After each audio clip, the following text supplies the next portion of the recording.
Hi all. இன்றைக்கி வந்து இங்கே எங்கள் ஊர் நோம்பி போட்டிருக்காங்க. சரி, அதையே நம்ம ஒரு vlog எடுத்து போடக்கூடாதுன்னு தோணுச்சு. அதான் சரி ஸ்டார்ட் பண்ணியிருக்கேன். இன்றைக்கி ஆக்சுவலாக வந்து பூவாடு எடுக்கிறாங்க. பூவாடுனாக்கா அதில் ஒரு பானை இருக்கும் இல்லையா, பானையில் வந்து கழுத்து இருக்குல்ல, அந்த கழுத்தை மட்டும் எடுத்துகிட்டு கீழே வந்து பிடிச்சிப்பாங்க. பானைக்குள்ளே வந்து பார்த்திங்கன்னா நெருப்பு போட்டுருவாங்க. சூடம் எல்லாத்தையும் போட்டு நெருப்பு போட்டுருவாங்க. அதை வச்சுட்டு டான்ஸ் ஆடுவாங்க. அதுதான் பூவாடுங்கிறது. அதை வந்து பக்தியோட சாமி அருள் வந்து அதை அப்படியே தூக்கிட்டு வந்து கோயிலை ஃபுல்லாக கிருவலம் பண்ணுற மாதிரி பண்ணுவாங்க. அது உங்களுக்கும் ஷேர் பண்ணணும்னு விரும்புகிறேன், காமிக்கிறேன். நல்லாயிருக்கும், நீங்களும் பார்த்தா என்ஜாய் பண்ணுவீங்க. நாளானியோட இந்த நோம்பி முடியுது. இனிமேல் அடுத்த ஏப்ரலில் தான் வரும்.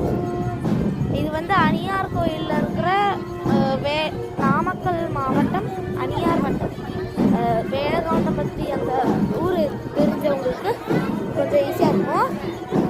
அணியார் குழந்தாவாளையம்னு சொல்கிற இந்த ஊரில் தான் இது வருஷம் ஒரு வாட்டி நடக்கும். நல்லா பார்த்து கிட்ஸும் என்ஜாய் பண்ணுவாங்க. நிறைய பேர் விளாட்றதுக்கும் இருக்காங்க. இதையும் பார்த்து எல்லாரும் என்ஜாய் பண்ணுவாங்க. டான்ஸ் எல்லாம் ஆடுவாங்க. உங்களுக்கு காமிக்கணும், இருங்க காமிக்கணும்.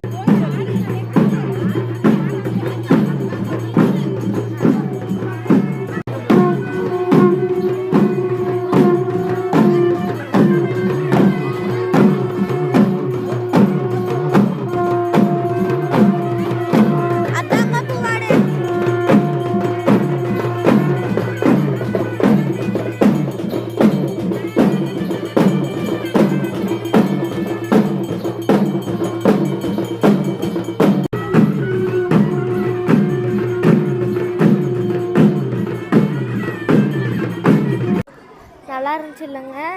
இதுதான் இந்த ஊரில் ஃபேமஸே. வருஷம் ஒரு வாட்டி தான் வரும், மிஸ் பண்ணிடாதுங்க. உங்களால் முடிஞ்சால் வந்து பாருங்கள். ஸோ இது ஆக்சுவலாக வந்து ஒரு அம்மன் கோயில் தான். அந்த அம்மன் கோயில் வந்து நடுவில் இருக்கும். பக்கத்துலேயே பார்த்தீங்கன்னா ஒரு ஈஸ்வரி அம்மன் கோயில் இருக்கும். அதுக்கு பக்கத்தில் வந்து பெருமாள் கோயில் இருக்கும். இது பெருமாள் கோயில், இது ஈஸ்வரி அம்மன் கோயில். பெருமாள் கோயிலுக்கு பக்கத்தில் விநாயகர் கோயில், விநாயகர் கோயிலுக்கு முன்னாடி கருப்புசாமி கோயில்.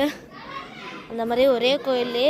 அப்புறம் விநாயகர் இந்த பெருமாள் கோயிலுக்கு ஜஸ்ட் ஆப்போசிட்டில் பார்த்திங்கன்னா ஒரு விநாயகர் கோயில் இருக்குது. ஸோ மொத்தத்தில் 2 விநாயகர் கோயில் இருக்குது. நல்லாயிருக்கும். இங்கே உட்காந்துருக்கவே கொஞ்சம் ப்ளசண்ட்டாக இருக்கும். ஏன் அப்படி சொல்கிறேன்னு பார்த்தீங்கன்னாக்கா, இது வந்து அவங்களா கட்டினது இல்லை, தெரியல. அது ஆக்சுவலாக அப்படி சொல்லுவாங்க. இது நான் கட்டினது இல்லை, தானாக வந்தது. மிஸ் பண்ணி